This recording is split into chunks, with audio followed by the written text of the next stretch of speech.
Merry Christmas to all of you, and welcome to Great Lakes Church, our digital Christmas experience. My name is Carson, if we haven't had the chance to meet, and I'm so glad that you've chosen to opt in to this special message that we have for you today.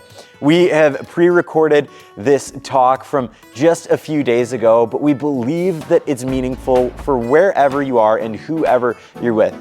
See, the thing about Christmas is that it's best when we share it with somebody. And so before you dive in, I'd encourage you, if possible, make sure that you invite someone to join you.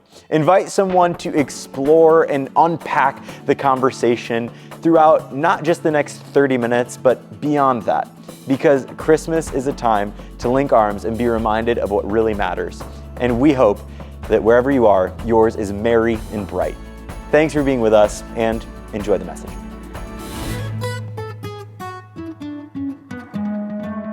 For just a minute, I want to talk about December 26th. Because if you ask me, that is the saddest day of the whole year. I mean, I usually fight some legitimate depression on December 26th because it's over. Christmas is this really kind of strange holiday, unlike any other holiday we celebrate in the year. I mean, we start getting ready months in advance. Some of us, it's 5-6 months ahead of time, we are planning and prepping and buying for Christmas. And then we get to celebrate it sort of for 2 days. There's Christmas Eve and there's Christmas, and that's kind of great. But then it feels like it's all over in about an hour. Months down to days, down to an hour. In that way, if you ask me, Christmas is a very top-heavy holiday. It's balancing on something much smaller than the weight we feel.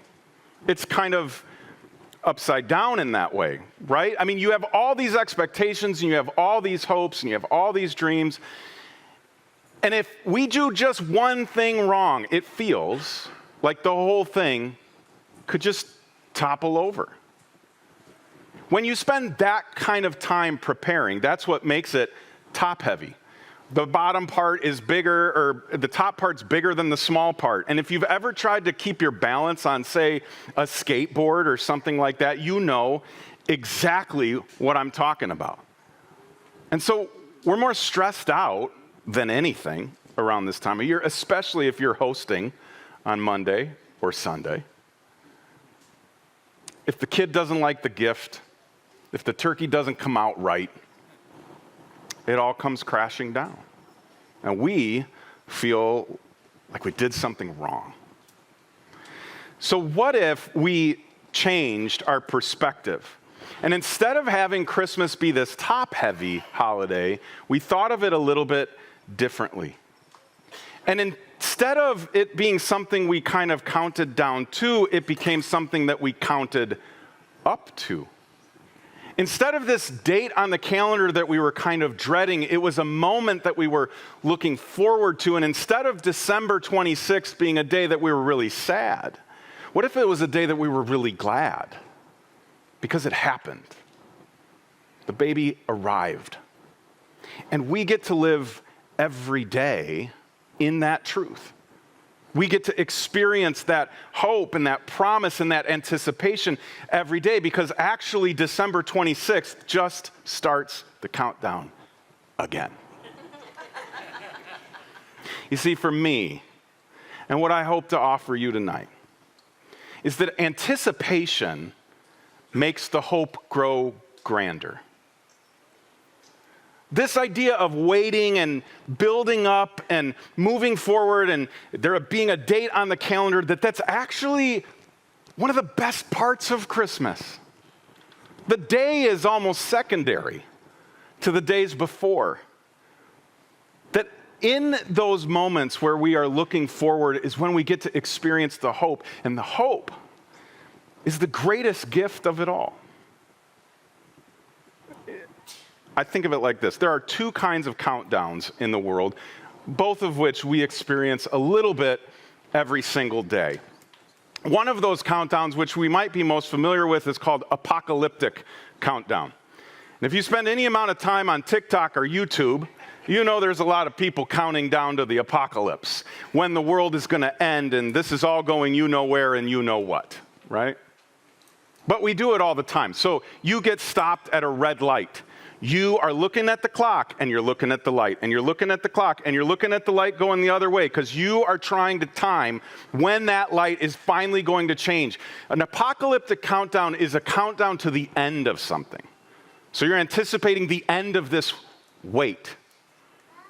If you are a student in school, grade school, middle school, high school, you've been doing apocalyptic countdown for the last 6 weeks because school is almost over. If you're a kid here in the West or in the East or you're over in K through 3rd, raise your hand if you know how many days left of school before Christmas break. Oh, look at the teachers raising their hand too. They're like, I know better than anybody. I mean, for my boys, tomorrow's it. That's it. They're not going to sleep tonight because that's the last day of school. For a lot of us, it's a countdown to the end of the work day, right? 2 more hours, 1 more hour, 1/2 hour, 10 more minutes. And there's some excitement in that, but there can also be some dread in apocalyptic countdowns. The kind we love is actually called a Genesis countdown. It's a countdown to the beginning of something, the start of something new. And most of us automatically think of New Year's as a Genesis kind of countdown because we're counting into the new year. And that might be a weird day where we're doing both. Like, thank goodness we're almost done with this year and we get a fresh start. But most of us look forward. So it's a build up to something great. If you've ever expected a baby, a grandbaby, niece, or nephew, you know exactly what I'm talking about. You can't wait for that new life to arrive, for those little noises to start, and for you to be able to hold them. It's what you do when you have a vacation coming. You're building up to the moment where you finally get to get on an airplane. You finally get to go sit on the beach.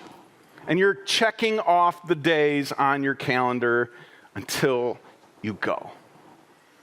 Genesis countdowns are really fun.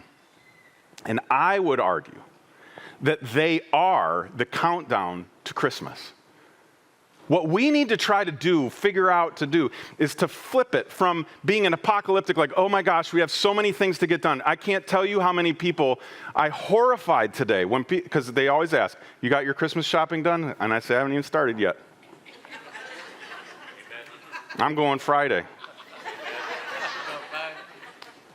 Because I'm like, it's not a countdown to like bad news. I'll figure it out. We'll get there. Because it's a Genesis kind of countdown. The American Psychological Academy, this is how they define hope and what we kind of gain when we're looking forward. The expectation that one will have positive experiences. The definition continues on. Or that a potentially threatening or negative situation will not materialize. And then finally, or will ultimately result in a favorable state of affairs. What's great about Christmas, aside from all the chores that need to get done, it is this really exciting, fun thing. We're usually really positive on that day. We're really excited. There's something nostalgic that brings us back to when we were kids. Because when we were kids, we did it really well. We built up to Christmas. I can't think about Genesis countdowns without thinking about my childhood idol, Michael Jordan. Michael Jordan provided this really amazing experience. I grew up in the 90s, which I will argue was the best decade to ever grow up in. But I got to watch Jordan play every time. And back when he was playing, it was this really cool experience that you counted down to every game. You looked forward to it. I remember having this little schedule on our refrigerator where I knew what every game was, what time it was going to be on, what channel it was going to be on, who the Bulls were playing. And the best part was I knew they were going to win. I'm counting down to a victory every single day.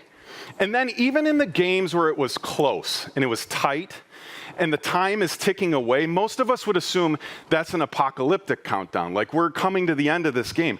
If you are a Michael Jordan fan, you were looking forward because you knew what this meant. You knew that Michael Jordan was going to get the ball, he was going to take it to the top of the key and fire off a shot, and he was going to make it. So you're always looking forward to this cool moment where you are going to see the best player do the best thing. That's a Genesis countdown. Now imagine for a minute, I'm glad nobody's sitting in my chair. Imagine for a minute that you have that kind of promise offered to you. And then someone says, start the timer at 700 years. That would be a long, difficult wait. And that was the wait that was offered to the prophet Isaiah. You've probably heard this verse 100 times this year alone. But it's so full of promise. It's so full of this moment that's going to happen. Not yet. We're not entirely sure exactly when, Isaiah would say, but this is what is at the end of the countdown. For a child is born to us. A son is given to us.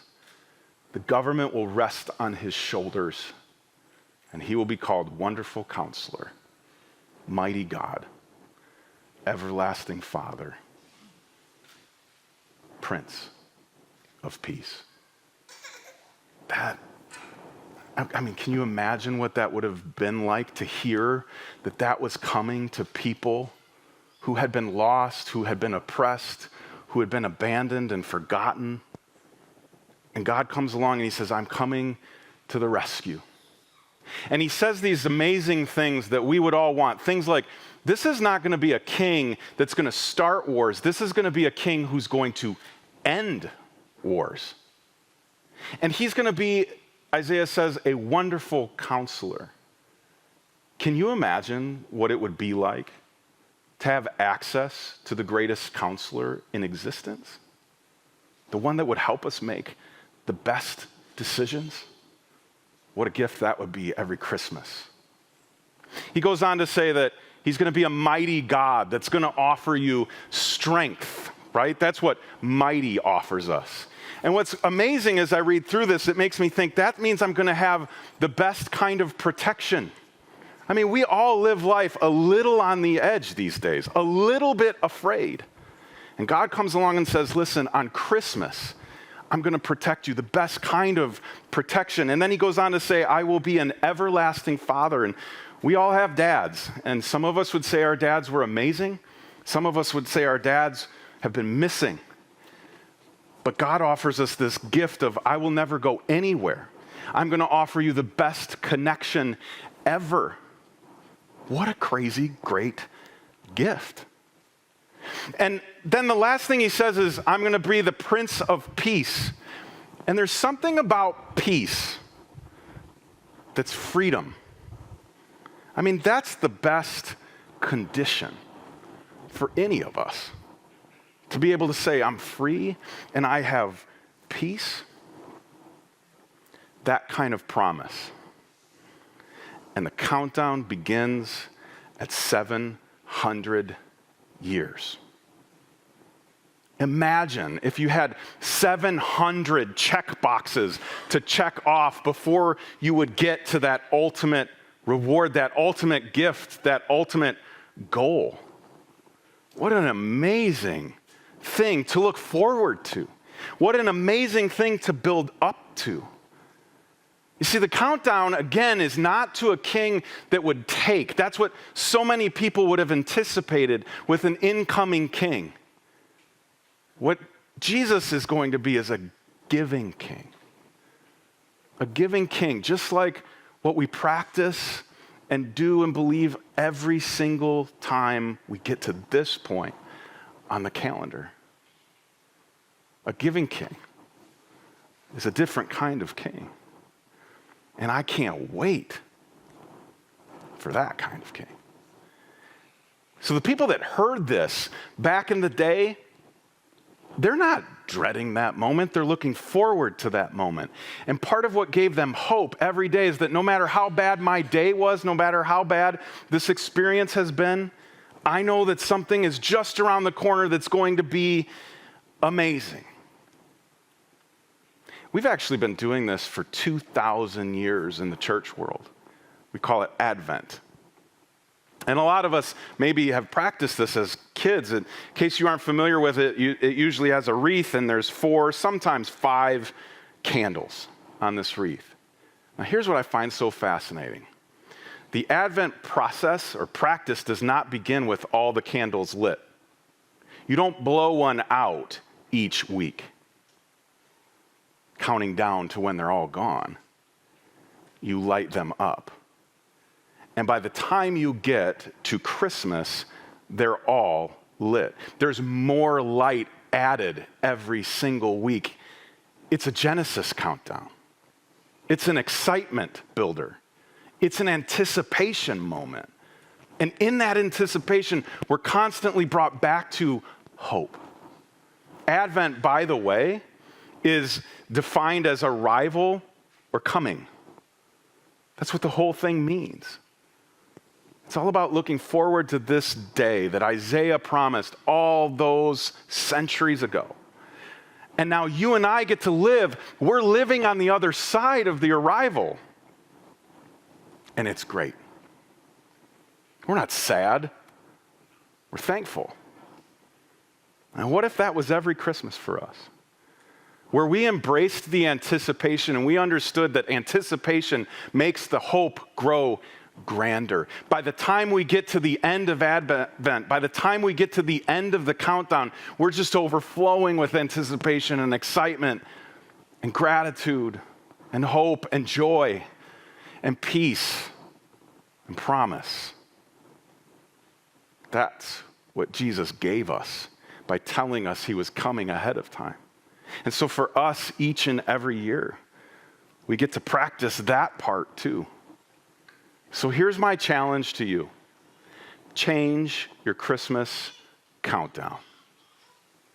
Change the way you count down to Christmas. And instead of it being a thing that you start off on way at the other end of the year and you're counting down and you're just thinking about all the things that have to get done, all the things that have to get written, all the places that have to be visited, instead of like dreading all of that, like apocalyptic arrival moment, you're thinking more, no, I'm going to do just like they've always done, and I'm going to build every single day until we get to that moment. And then when I get to the 26th, it's not that I'm sad that it's over, it's I'm glad that it came.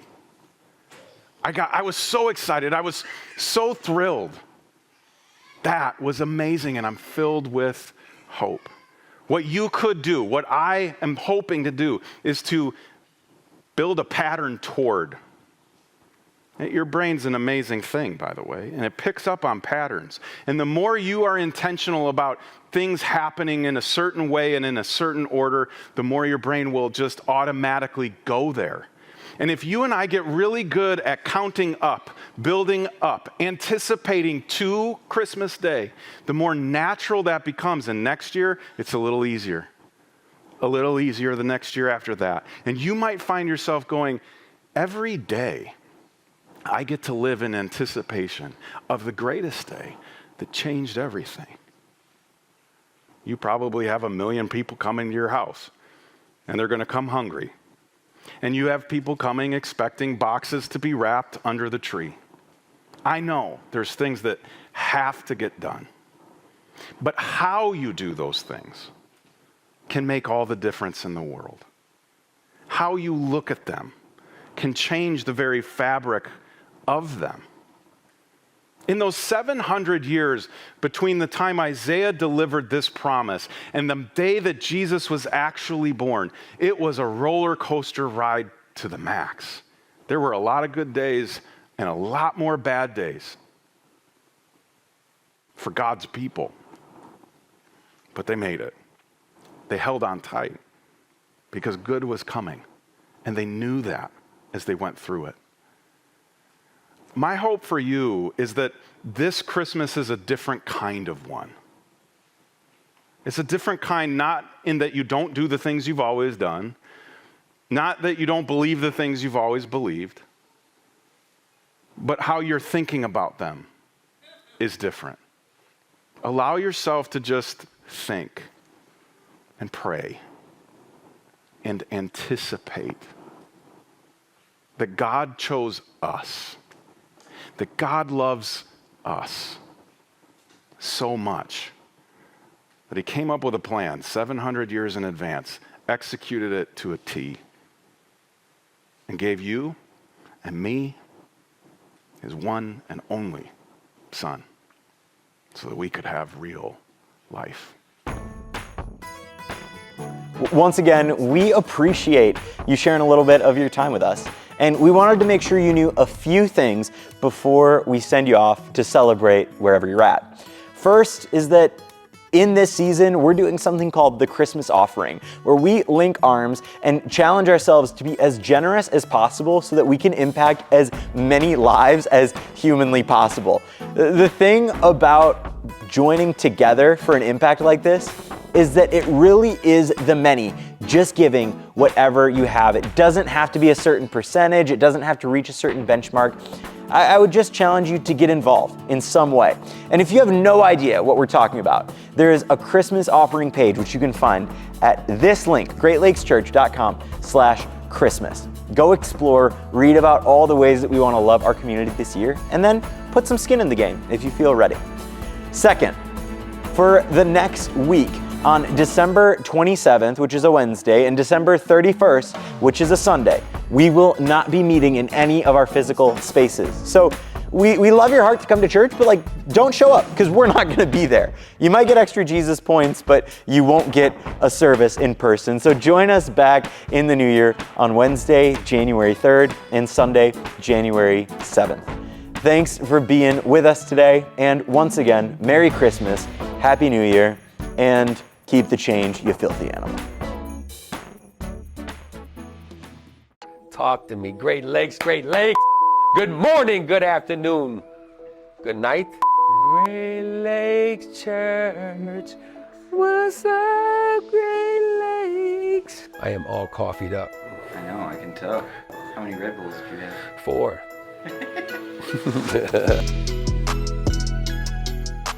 There's a couple things I want you to know that we got planned. December 27th and December 31st, there will be no service. We're taking a week off just to show appreciation to our volunteers. But be sure to rejoin us when we kick back off January 3rd and the 7th. Make sure you're back here. January 20th, we have a family dedication just to dedicate our children to Christ and just to show that we're going to start their life off and just knowing who God truly is. So in the new year, we're still going to continue our student ministries. If you have a kid 6th through 12th grade, make sure that they join us. And if you have smaller kids, make sure you bring them over and see me. I'm in the 4th and 5th grade, that we're going to be continuing that all year. There's a home for everybody. So make sure you bring them, and we'll take care of your kids. And don't forget my favorite time, which is group season. Starting this spring, we had the luxury of joining a new group this season, and we ate a lot of charcuterie.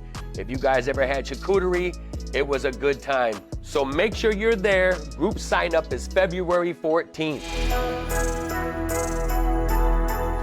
And if you guys liked Christmas, make sure that you join us March 31st for Easter. Who doesn't like Easter? Searching for eggs, candy. Make sure you guys are there. Thanks, Great Lakes, for joining us. Thank you for sticking around. Thanks for dealing with me and my energy. We hope to see you again in 2024.